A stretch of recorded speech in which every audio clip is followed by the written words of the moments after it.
be here, especially when I'm flanked with two wonderful women, with Leslie Flowers, who's back live and in person. Good to see her. She's doing great. And we've got Catherine Chadwick, who you know from past experiences, and especially the pairings with Leslie that really brings so much harmony to this trio. And Mm. because Leslie's such a comedian, performer extraordinaire, and she loves to do Lucy Arnaz imitations. That's why we picked comedy. I was hoping you'd pick the other glasses, your Lucy glasses. Here we go. Here we go. Doesn't take much urging.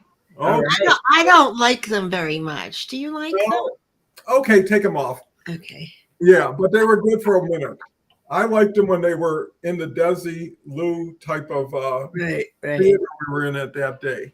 right. Okay, want to tell everybody chat's open. We depend on you for direction and how we can be as relevant, provide as many positive quality takeaways that you can actually apply, see benefit. And with that said, before chat takes over, let me just introduce Leslie. She can tell you her initial thoughts on comedy and whatever else she'd like to catch up on. Leslie. Hey, everybody. So glad to be back. Thanks for having me, Donald and Catherine. I think you and I are so aligned. Like we really are sisters. Right. And oh, look who Cynthia is here. We have all sorts of people coming in. So what do I do?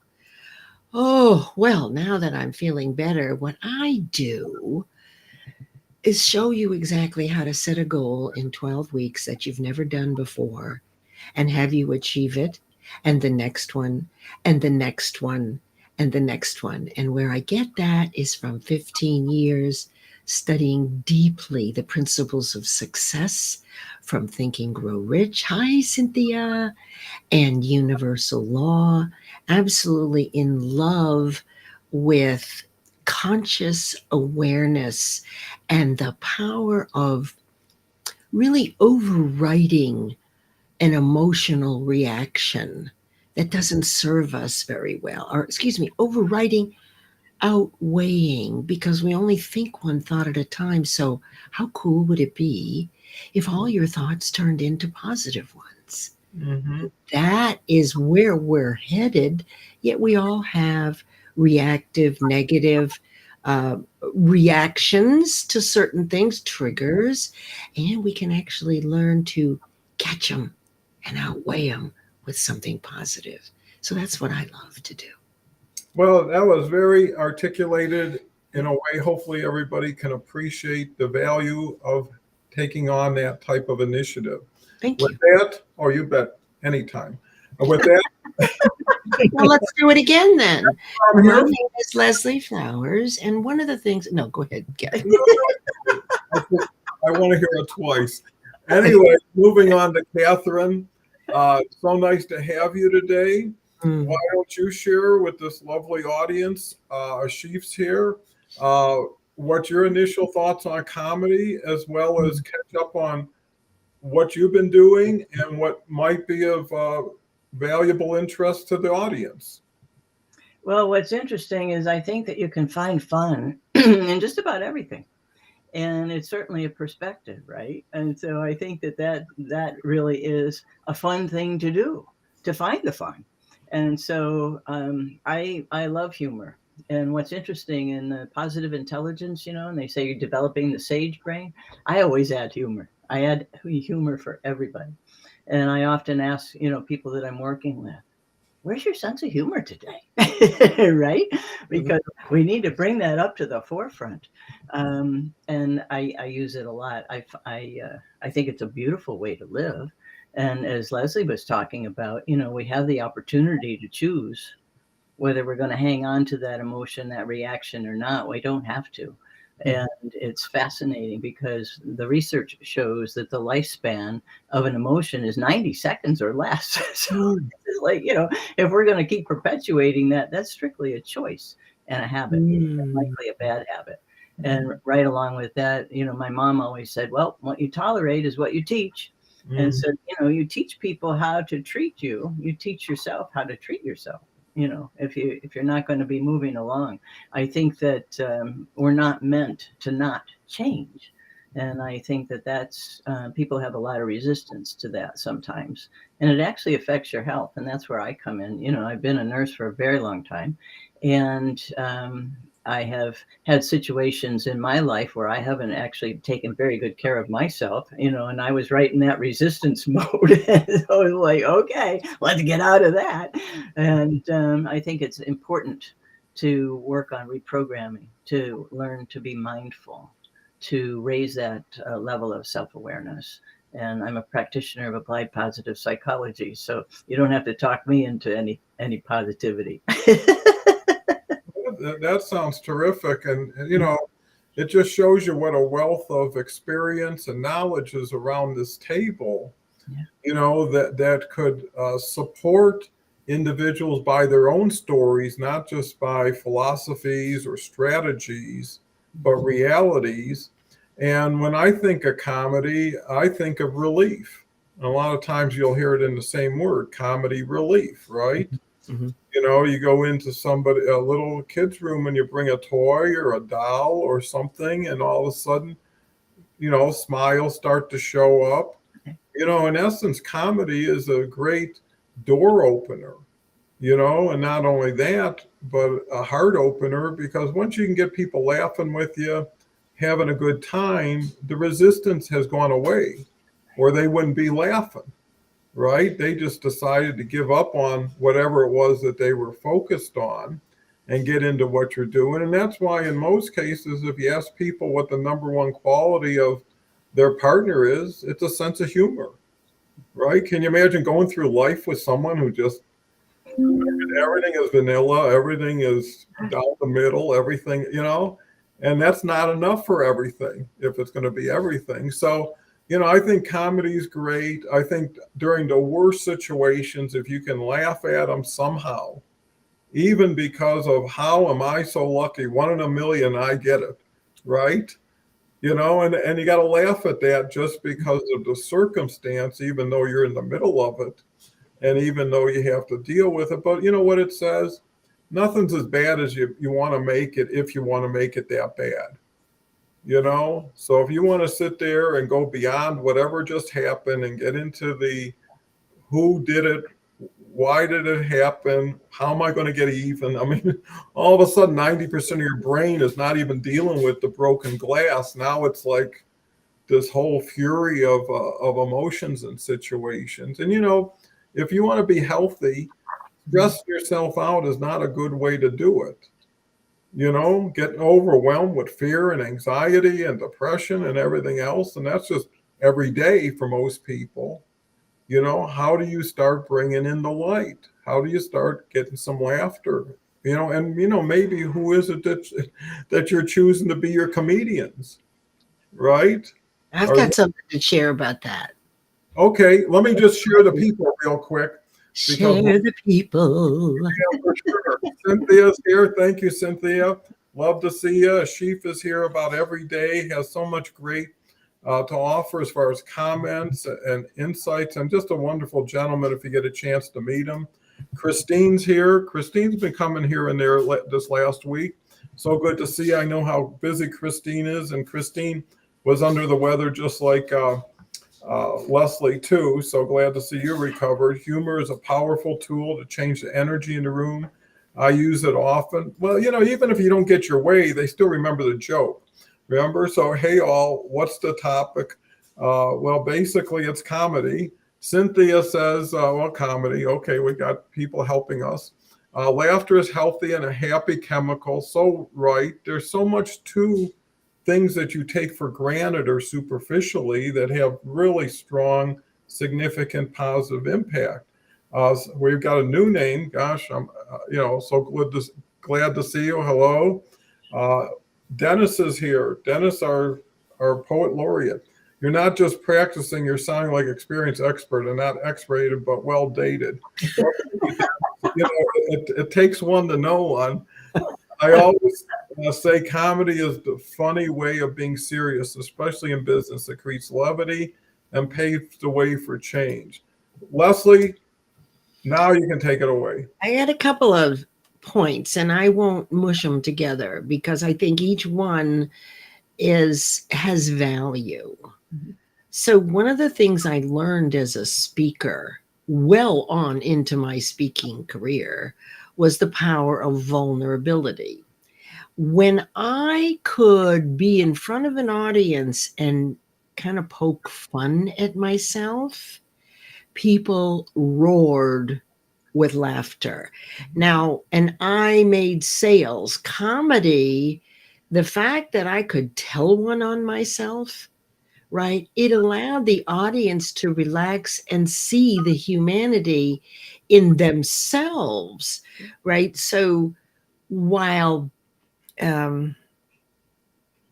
but while practicing being vulnerable is a challenge in itself, I'm sure Catherine would agree with that. These things take practice. The end result is a freedom to express yourself in every way you know. And when you start seeing people laugh, Mhm. what did you do? Well, you simply told one on yourself. So I think that it fits with vulnerability. In order to make a joke, sometimes the joke is on you. It isn't so nice to do it with other people, but it seems safer if the joke is on you. Mhm. So what do you think about that, Catherine? That's kind of a different view of how we can leverage comedy to get closer to people and have them really get that we've been right where they are. Well, it's very interesting because when I was working in the intensive care unit, we actually used a lot of humor. And there were some people that I think that had been working there for quite some time that they didn't quite get it, right? This was serious business. Well, yeah, it is. But okay, let's keep going because, nobody likes to be treated without a sense of humor, even in a dire circumstance. And it doesn't mean make fun of them or, sometimes I would make fun of myself, but just to find the irony in the situation, and bring that to light and go, oh, wow. I mean, you can't make this stuff up. How did we get here? Yeah, and I think, it's up to the leaders or the leader to set the tone, right? To be a little self-effacing, to say, you won't believe how I just screwed up, but it's okay. You know what I mean? So you don't want to get down on yourself and then get really down on yourself. You just accept that, hey, I'm human. I make mistakes. Be as thoughtful to me as I am to you. And, little things don't mean a lot. So people who come clean on the easy little things, don't have to get themselves in a trend of not being sincere. And comedy, like anything else, needs to be sincere because all it is another style of communication.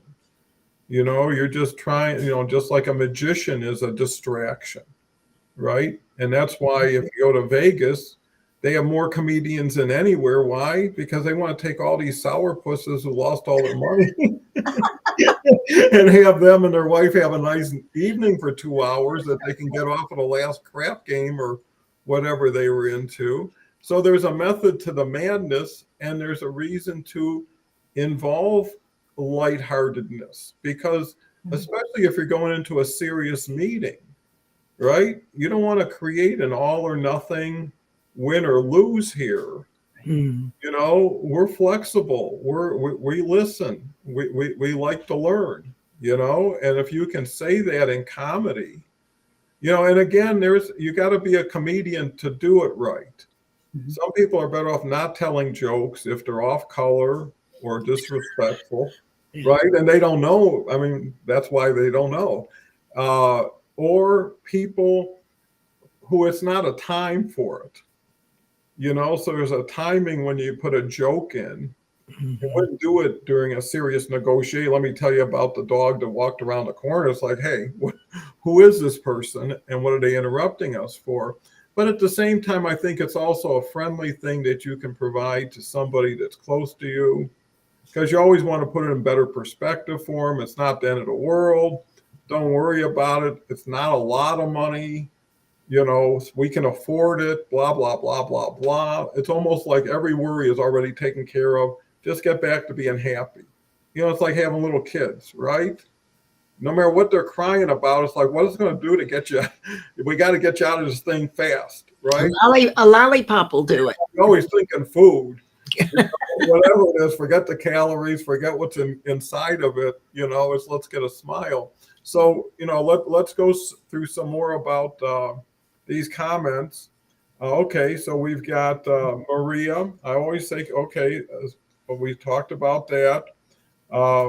Dennis says, if we can't remember the exact humor, we remember the rumor. That's for sure.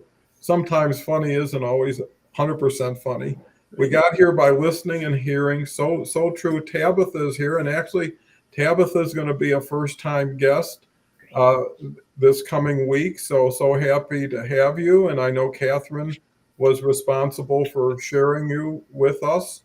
And that's really the key. We're trying to build this show becoming more important conversation, valuable conversation, and also giving the speakers more time to share their experiences, because there's so much. And until you have context, I think you got to get to know somebody before you get to really know somebody.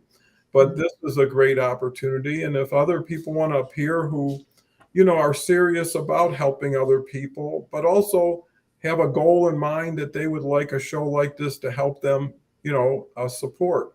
With that said, Cynthia says, when I was 12, I was in intensive care and had a dedicated male nurse named Bill. He was so funny. I really think he was a big part of my recovery. I always remember him. And Cynthia, you hit it right on the nose. I usually don't pronounce it Cynthia. I always said, call me Cindy when you can't pronounce my name. But anyways, I think it is that male nurse who knows where he is today, but his legacy continues to live on with the impact he made on you. And how many times does one joke turn you around, right? How many times did something happen that's so funny that you forgot what you even worried about? And I think that's the key, is how do you become proactive in entertaining yourself, humoring yourself, because a lot of people say, just humor yourself. Go get that cupcake, be done with it, talking about just, hey, take care of it. So with that said, Leslie, how do you pick up on this? Oh, easy enough. Don't worry. No worries here. Another thing I wanted to bring up, comedy plays a big part in my life. It always has. I'm kind of extroverted, for those who don't know me. I tend to be a little out there, right? And so remember who this is. Look, I've got gas. I don't feel good. That little thing on your lip that when it's like a rubber band when you're talking. That was Rosanna Dana. Remember her? But about this, when I was sick, I noticed something really powerful that I had been doing that wasn't good. So I love to listen to the news, right?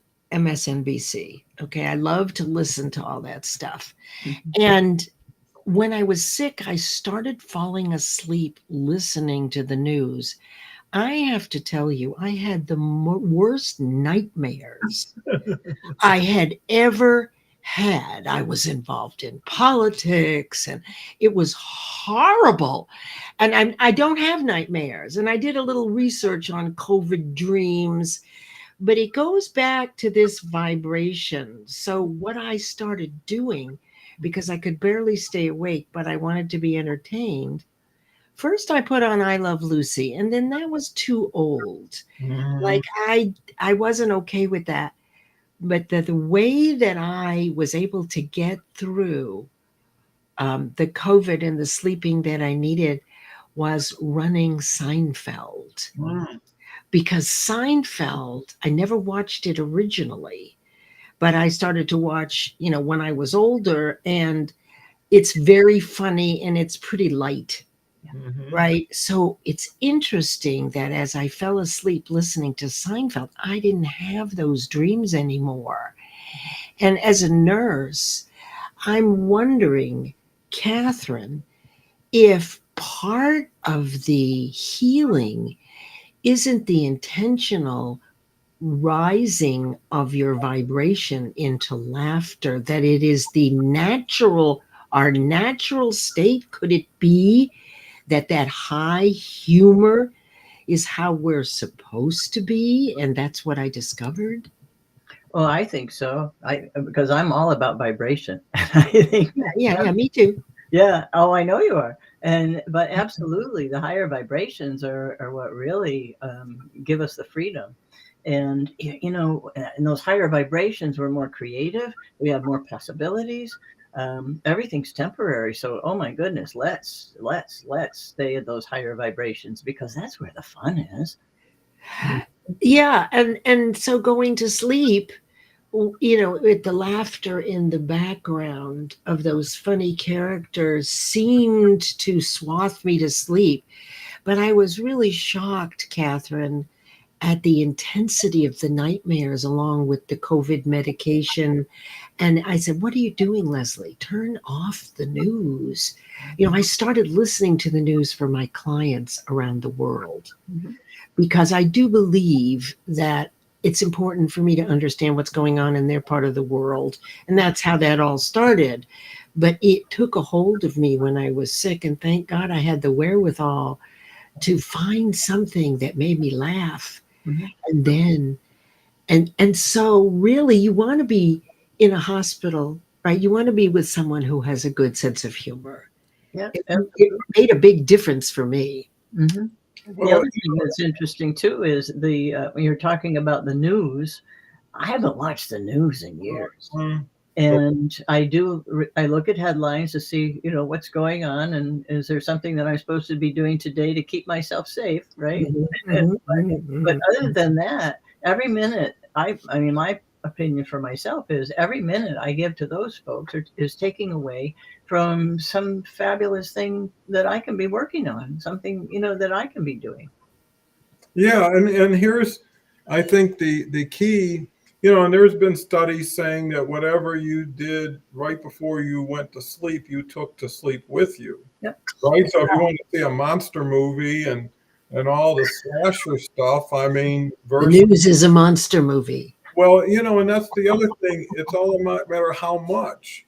Like Mm, Catherine says, if mm. I get the 7 headlines in the morning on a news feed, I just got caught up. People watch it 1 inch at a time, and then every hour it repeats itself with the same news. So sometimes you're seeing the exact same newscast, Right. and it's the reinforcing impact slowly that makes you depressed, because when you see one tragedy after another tragedy, and everywhere in the world a dam is breaking, a flood, whatever it is, there's plenty of it. And the point is what are you going to do with it? But more importantly, what's it going to do to you? And if we're talking about mindset and being comedic, then you're better off listening to Seinfeld. You're better off looking at funny pictures. Whatever it is that's funny Mhm. should be part of your day, because you're asking yourself, why would I put low octane gas in my tank with this terrible news when I could bring in some beauty into my life, right? Mhm, mhm, Some mhm. joy. You wouldn't go to the grocery store and say, "What's the most rotten vegetable here?" When I could get something that's brand new, fresh, and delicious. So I Mhm, think it's a matter of choices. With comedy, the same thing. To mhm. your point, Christine, like I say, who just got over COVID, COVID dreams are nuts. I had an auditory hallucination. My doctor told me it was related to COVID, but oh my God, so crazy. Yes, that's exactly the same thing. I thought, this is wild. Yeah, no, it's a journey. I mean, you're in for it. So hold on and get some Seinfeld. Dennis says, when you first meet them, they are foreign, but when you listen, they get known and the relationship starts growing and knowing. You're as good as who you're with, and who you're with is only as good as what you allow to happen around you. Mm-hmm. Right? And if you bring joy and laughter, I mean, everybody likes the person who shows up and all of a sudden things start happening. Right? People are getting up, they're shaking hands, whatever it is. We got a joker here. And I think that makes a difference. People want to get better. Higher vibrations do give us great vibes. Linda's here. Linda says, I'm so great for on to listen today after a week and had on one way to cemetery. So needed this much today, my friends. And yes, ability to highlight a moment can help the rhyme of the body. So many are hurting, a need to lighten up and laugh. Here's a new gentleman. I am international supplier. Great. Everybody's happy weekend. Ambambola, haven't seen you in a while. Always glad to see you. With that said, Catherine, what do you think about, how important comedy has been in your life, and what is an event that strikes you most relating to that?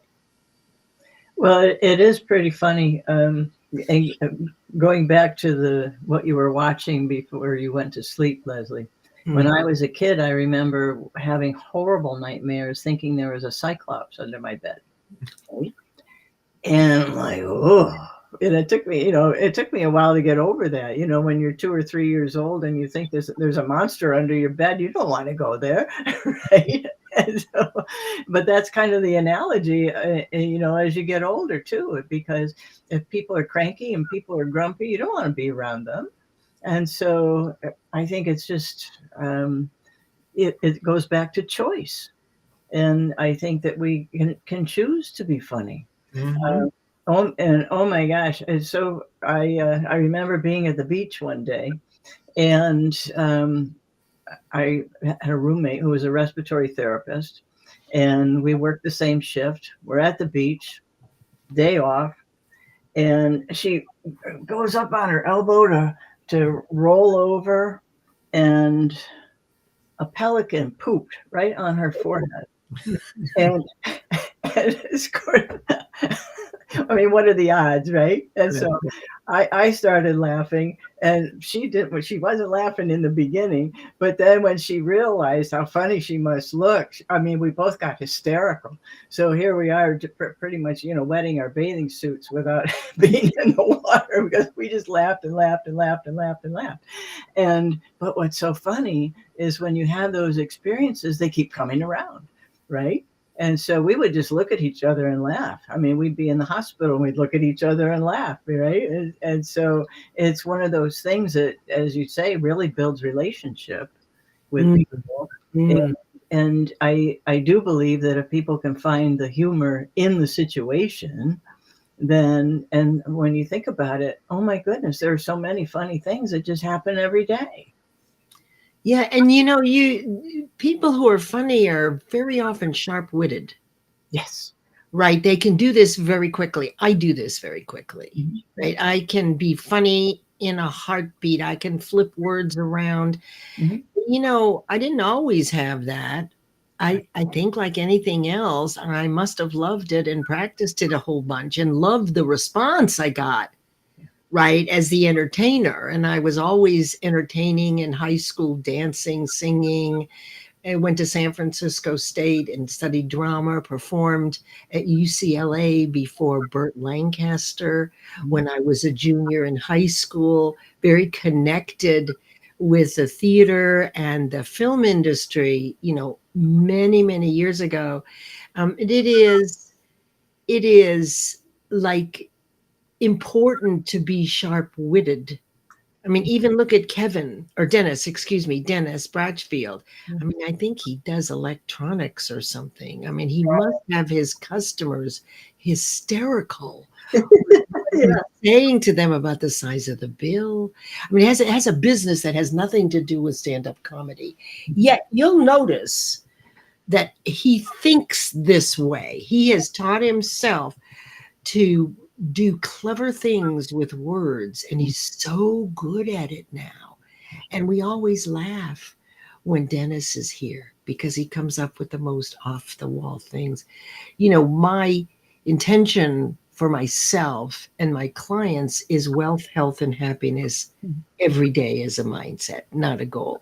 And happiness is part of looking at something. In fact, I'll give you an example. I have a particular process for certain things that work with clients, depending on what they want to do.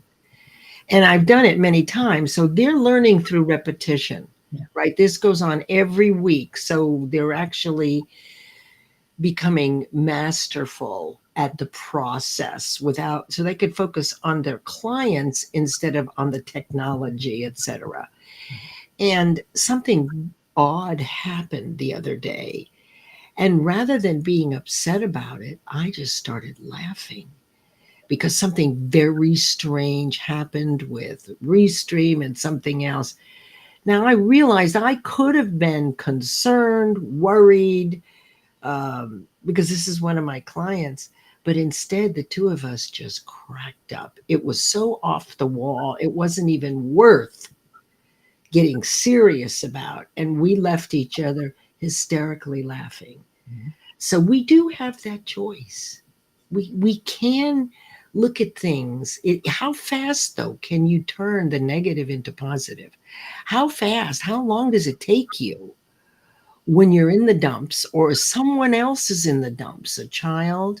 How quickly can you find its polar opposite, which is typically funny, right? In many cases, there's the place to look, right? If that's where you want to add more comedy in your life, you're going to have to take a bit of a risk, be a little vulnerable, and be willing to practice. And what I would tell you is if you don't want to do it now, do it when you're ready. Don't do it according to what I say or what anybody else thinks. You'll know.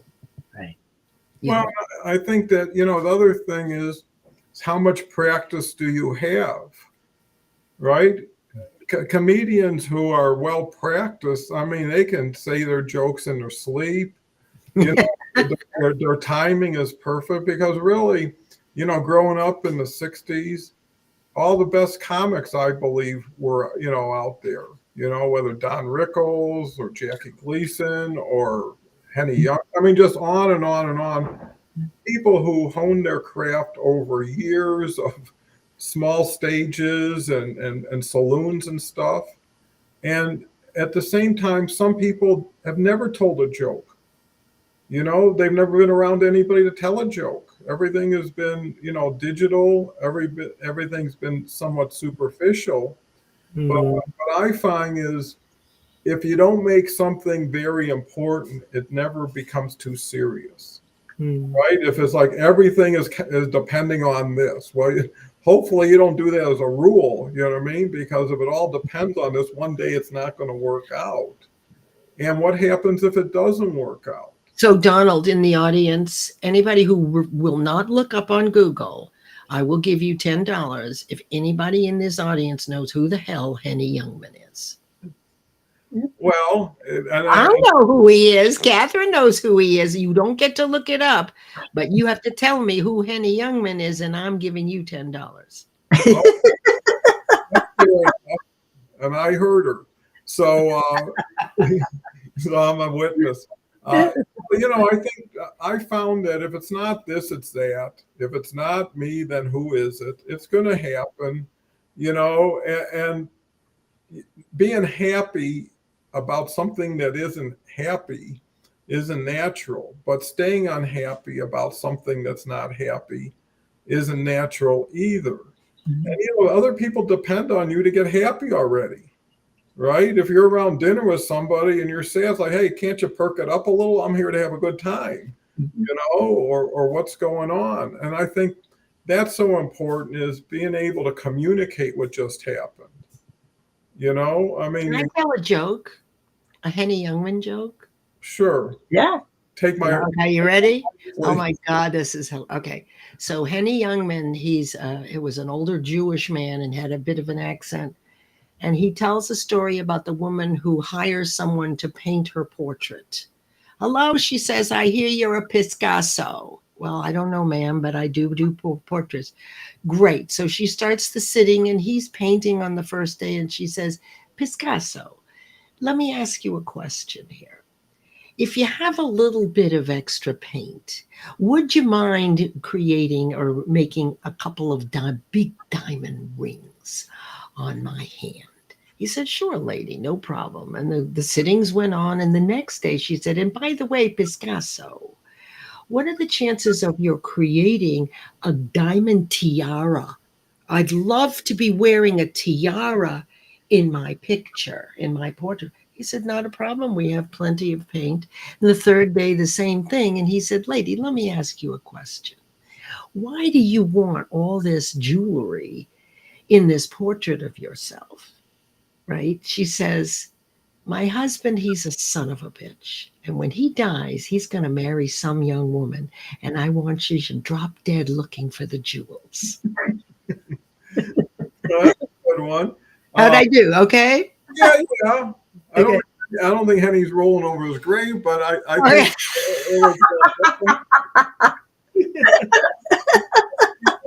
that's the whole thing about comedy. Let's cover. Let's see. Boy, these came in really quick. Yeah. There's some good ones here. Yeah, speaking of color, okay. Oh. About 30 years ago in my travels, I had a few, and became short-time friends. He then was performing at Yuck Yuck's Comedy Club, now no other than the top comedian, Russell Peters. He's Canadian. That's interesting. Dennis, who was gotten great praise just a little earlier from Leslie. We like the people show up and not show off. Simply lighten and brighten up. Yeah, everybody's got to be a little bit for everybody. It can't be all about yourself. That experience was a true hit. That's funny. Dennis is not the menace, thanks. Here we come back with Cynthia. My husband is a comedian. His work in an auto shop. There's a ton of tension between the guys for various reasons, but he always has everyone in stitches. It helps work, and it helps how they relate to customers. Yeah, he's bringing a lot of value to the workplace. In our culture, to get pooped by a bird is very good luck. What are the chances? The best comedian actor, Robin Williams. Oh, a master. Donna, if you remember the 60s, you must not have really participated. That's true. Well, I'll tell you a quick joke. Okay. There's a couple been married 40 years, and they happen to be both celebrating their 60th birthday that year. So because of their long marriage, the fairy godmother comes down and says, I'll grant both of you a wish. So the wife says, oh, I'd love 10 days in the Caribbean romantic vacation.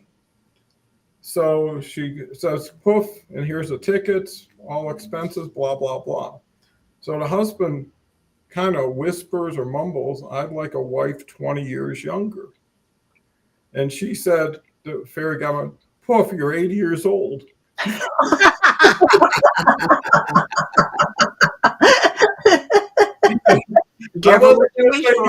Everybody wasn't going to approve of. So anyways, well, now it's only Catherine that has a joke to tell. I was just thinking, I don't even think I know any jokes that come, that I in my repertoire, right? But I think life is like improv. Yes, and, right? Yes, and. Mm-hmm. And I think that is something that really keeps, if you have that mindset, it really keeps you moving along. And I think that's a fun part. Yeah. Well, I think pointing fun out to people where they don't always see it is a benefit too. Mm-hmm. How funny is that? And when you say funny, sometimes it's like weird funny. What's the chances, right? That's a pretty funny situation. But again, it's comedy is everybody has different tastes. Everybody has different senses of humor. You're always better off the lowest common denominator where you don't hurt anybody's feelings. Right. And I think to Leslie's point, pointing fun out at yourself is the easiest, safest thing to do. Mm-hmm. And then a lot of people, in the past, comedians had to use their wit and their humor because they weren't as off color, and they really wanted people to think about what they said. Right? I mean, all the early comics made you think, wow, I never thought like that, or I never looked at it that way. And maybe that's the perspective comedians bring you, is a lens to where everybody is now that you haven't been around lately, to point out what's funny in the world. I mean, there's so many political comedians for a long time who would just do political satire or whatever. Or Saturday Night Live, where you have ensembles of comedians, and maybe no one by themselves is that funny, but as a group, they make themselves laugh all the time. You ever see people at dinner and they're rolling over it with laughter, and just looking at them makes you laugh. It's so funny. So let's follow up here. Don, okay. Oh goodness, better watch what fairy godmother he asked from. George Carlin, the thinking comic. I was thinking that the same way. And everybody thinking back has their comic of choice, the person that really made them laugh the most. And it could have been Lucy, it could have been Richard Pryor. It could have been so many different people. And they all came on in a stage of your life where that humor was funny. And then as you grow up, your humor changes. And I think also your sensitivities to humor changes. In the beginning, maybe little people are a few tighten up and, they're a little bit restricted, and then they loosen up a little, or they find, hey, this is funnier than I thought it was. So with that, Catherine, what's your thoughts? It's funny because after I got over the Cyclops, I thought the Three Stooges were really very funny. And now looking back on it, it's just like, no, that wasn't so funny to be poking people in the eye and punching people in the My parents would not let us watch the Three Stooges because of the slapstick. Yes. Right, because it was very violent, actually. Yeah. And we were finding that hitting and poking people in the eye, pulling the chair out. Remember that in school when somebody thought it was cute to pull a chair out and someone fell on their behind? And I have to hand it to my parents for knowing that. Right, they did their best, but that was one thing that the three of us were never allowed to watch when we were younger, were the Three Stooges, because of the violence. It wasn't okay. Yeah, and a lot of that was duplicated, which shouldn't have been. So I'm sure a lot of kids got their eyes poked or yes. Right. But then you got the Marx Brothers, who had the comedy without the pain in a lot of ways. Yes, they were better. Right. They did do slapstick, but it was more visual comedy, kind of like a Lucille Ball. Right. These are physical comics, people that not only say the funny things, but they're able to act them out. So they're not just speaking, they're actually acting out the comedy. And that's very entertaining. Well, that's interesting because back then, that was the only way you could communicate, was typically in person or by film, right? Without the internet, even before TV, right? It took physical actions, and actually before even talkies, when there was no sound and everybody had to rely on facial expressions. Charlie Chaplin was a good example of that. Yeah, I mean, you really physically had to be a comic. And I think that's where Lucy kind of grew up, in that environment, that one could be the full comedian. At the same time, going through everyday life with everyday people, there are just regular people are the funniest people you ever met. Right? It could be the milkman, or it could be whoever it is. And they're always, just like Dennis, come up with something have a rhyme for you, and it's not even important how good the rhyme is, just that they have one. Right. Yeah. It's like, someone giving you your paper every morning or your cup of coffee. It's like, here's your joke. And I think everybody needs a little bit of a fan club to get them going. And sometimes that's why motivation and inspiration come together. With some people read poetry in the morning and they get inspired. Some people might listen to 10 minutes of Seinfeld, right? And that might be enough to get their motor moving in a more You positive. think about the newspaper. I always went to the comics section first. Yeah. Me too. Right. I mean, a lot of people do. It's not that I didn't go to other sections, but oh boy, here's the newspaper every day. Let's see what little Lulu says, right? Or whatever. And so it's been part of our lives, but it's kind of diffused now. It's still there, but we have a huge sensory overload of information. And so you actually have to look for the funny, right? Find the funny to sit back and relax and not stress. Just laugh, because it feels good. Mm-hmm. Go ahead, Catherine. The other thing I find that brings out laughter and fun is changing your physical state, right? And just get up and dance and be silly, and and so it's just just have a little fun, and that'll make you laugh too. Like, oh my gosh, I didn't know I was such a silly dancer, or whatever it is, right? And so and it was really fun because I was out walking the other day, and there was a mom with a little boy, and the little boy is so cute, and he's dragging this big stuffed dinosaur along on the sidewalk, and so. And the mom, oh my gosh, she had a fabulous bright green dress on. And so I said hi to the little guy, and I said, do you like to skip? And he says, what?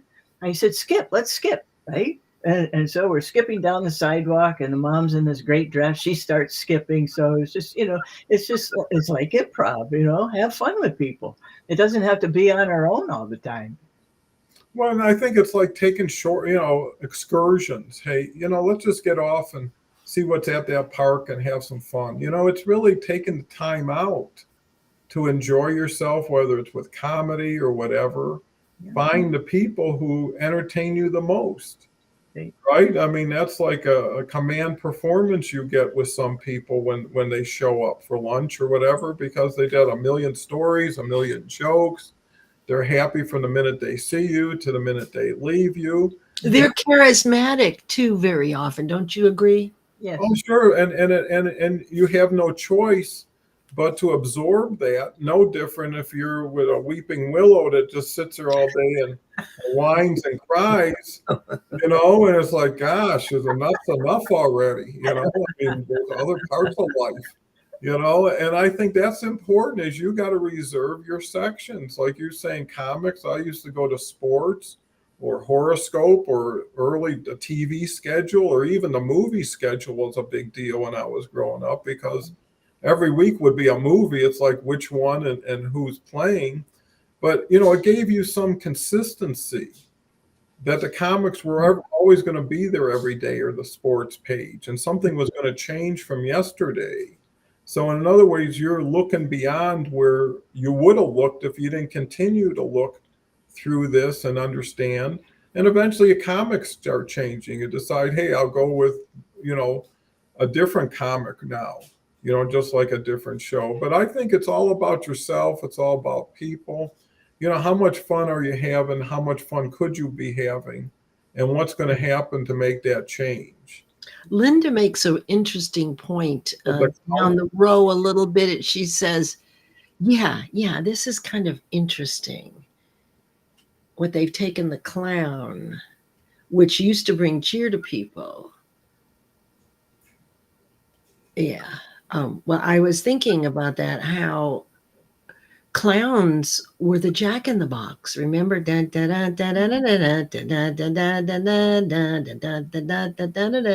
Pop goes the weasel, and out comes the clown. Mm-hmm. And all my life, the clown was something funny, and then along came Stephen King, right? And turned them inside out. It's interesting. I also am thinking about my own children when they were little and a babysitter. My daughter was 7 and my son was 4, and she was babysitting. And when I got home, I realized, or they told me that they had watched The Shining, Oh, which is the most horrible, disturbing film. And I know it affected them their whole life. In fact, we used to go up to the mountains of North Carolina where my daughter would go to camp, and we'd stay at that hotel where it was filmed. And every one of us, as we walked down the hallway, we saw those 2 little girls and all the blood. So those things actually stick with you. I bet. That is, It was terrible. I But- mean, you can't take it back. You No. can't not see it. right. but that's that's the luck of the draw based on what you're exposed to. Some people have watched some programs like Sound of Music and inspired them for the rest of their life in that way. So it's really about, do you get balance? Are you watching monster movies and some romance or some comedies or something that gives you a mix? But if it's just a whole steady diet of serious things, to put it mildly, it's not going to lend itself to comedy. And again, how much some people, I mean, they're half cup full, not half full, or I mean half empty, not half full, and they gravitate towards the dark side and towards those kind of things. And there's nothing wrong with that for them, but there is something wrong with that for you if that's not who you are to be with. Well, and they're not going to be their best self. You're right. You can be in the dark if you so choose. The power comes when you realize you can choose not to be in the dark. And ooh, what does that feel like? And each person gets that at the right time, maybe more than once, right? Maybe throughout their life, if they have a dark kind of outlook, right? They will know and they can try it themselves, because the natural state of the human body, it runs at a very high vibration. We can heal ourselves. In fact, we were created to heal ourselves.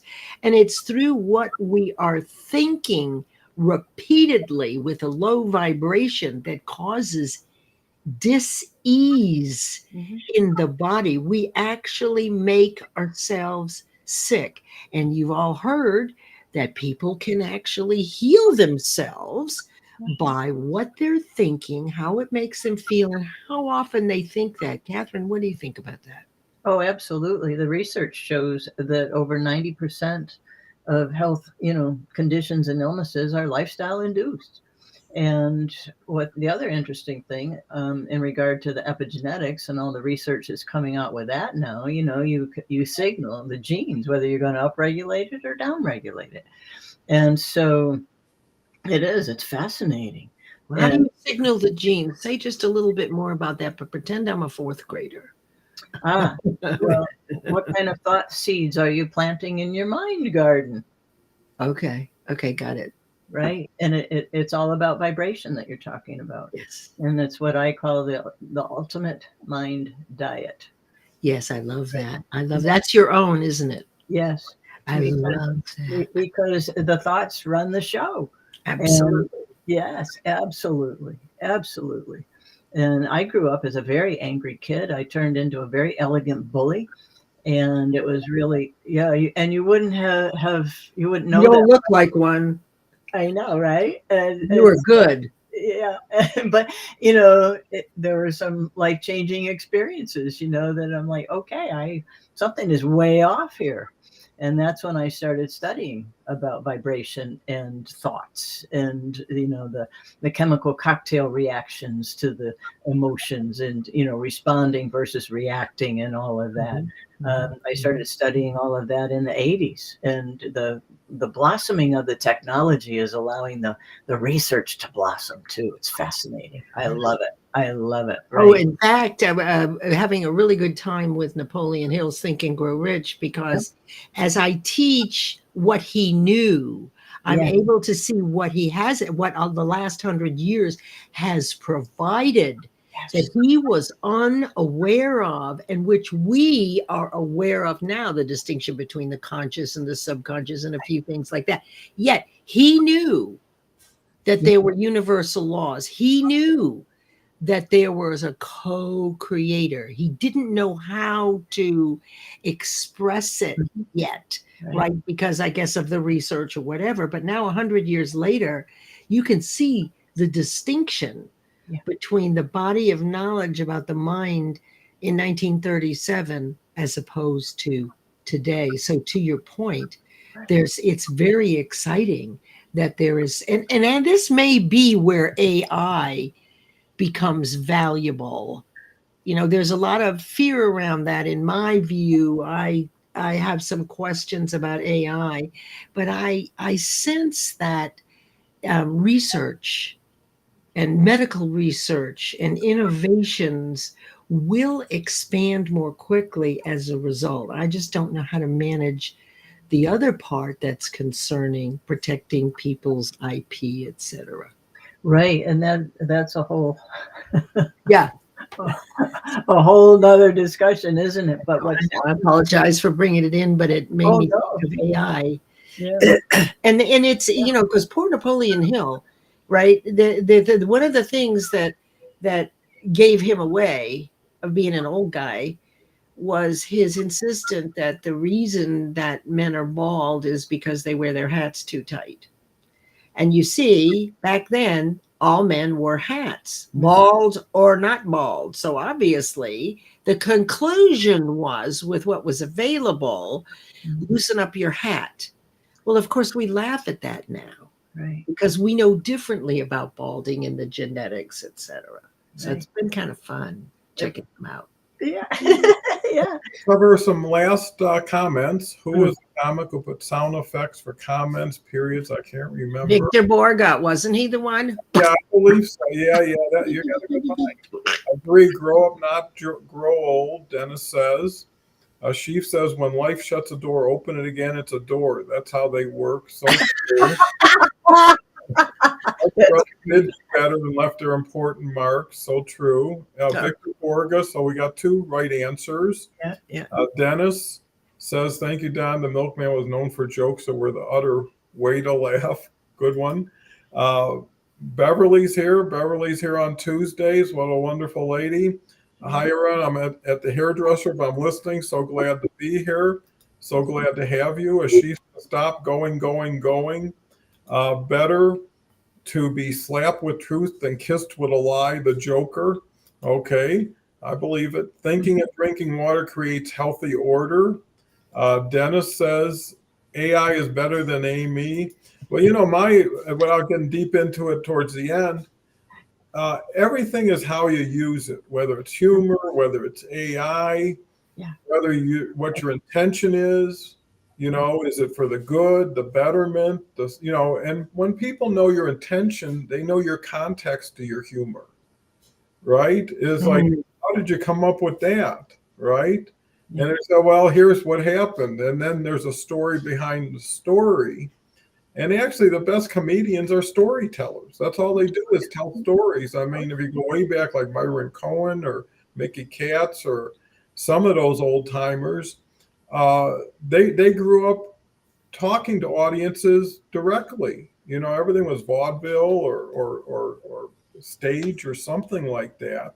Donald, that joke I told was Myron Cohen, not Henny Youngman. I just, to make the record straight, when you said Myron Cohen, I realized it was him, not Henny Youngman, who told that joke. Not that and there's a lot of great jokes, but the point is they would actually come into people's living rooms right? I remember having records that people would put on with comedians, and the whole family would listen to, And laugh. and they'd have accents and words that only they would understand. But Oh, remember this? Hello, mother.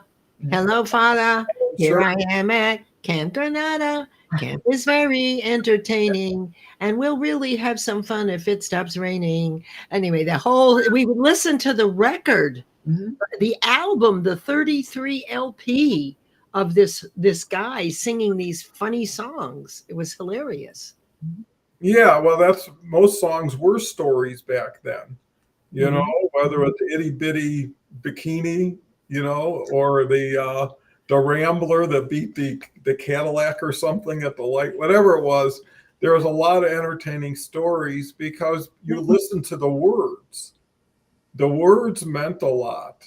Mhm. Now it just, you know, and I'm not knocking now, but it's just everything. And I think maybe that's why people want to get back to comedy, is because it brings them back to the innocence of childhood, Mhm. right? When Yeah. they used to have really cool comedians who would tell witty jokes, you know, who would make you think, make you laugh, you know, and make you feel better. And, you know, when you look at a lot of people on Sunday nights, was always the night before going back to work. And you always had the Ed Sullivan show or the whatever show, the variety show, to get people perked up a lot, because now you're going back to work. You know? This is the end of your weekend here.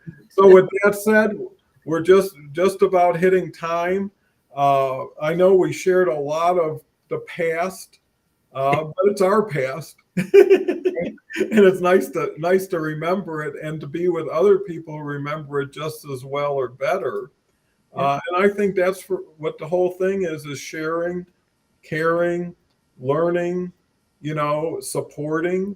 It's all those things that no matter whether it's comedy or whatever you're into. Yeah, that was Alan Sherman, I think, back then. And Yeah. and blah, blah, blah. So with that, Catherine, why don't you share final words on comedy, and how was your experience on the trio today? Oh, I love the trio. It's so fun, right? And so I just want everybody to have an improv kind of day. Yes, and it. Great. And I want to second that motion. Leslie. I say wealth, health, and happiness. I don't want to be wealthy without being happy. I don't want to be healthy without being happy and wealthy. So include happiness for other people and for yourself. Make people laugh. Make them laugh. They'll thank you for it. So well put. And you know, if you're not laughing when you're happy and successful, you're not happy and successful enough. Right. Because that should be the measure, that when you finally hit that target, exceed that goal, achieve something you never thought was possible, go out of your way to celebrate it.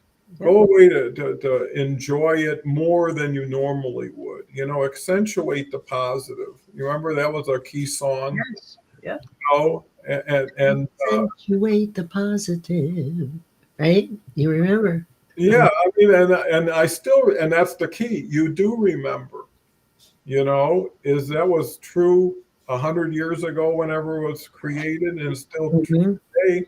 And another thing is, if you can't find happiness, make some. You know, if it's not coming to you, go find some and grab hold of it and enjoy it. So with that said, a lot of affirmative, assertive actions being directed. Have a wonderful day. Enjoy yourself and laugh a little bit more than you might have without this conversation. With that said, thank you again. Come back tomorrow. We've got a new person, actually, lovely lady, and her name is Carol Kim, and the word is perceptive, and that was her choice. May have somebody else with her, but in the meantime, thank you so much for participating.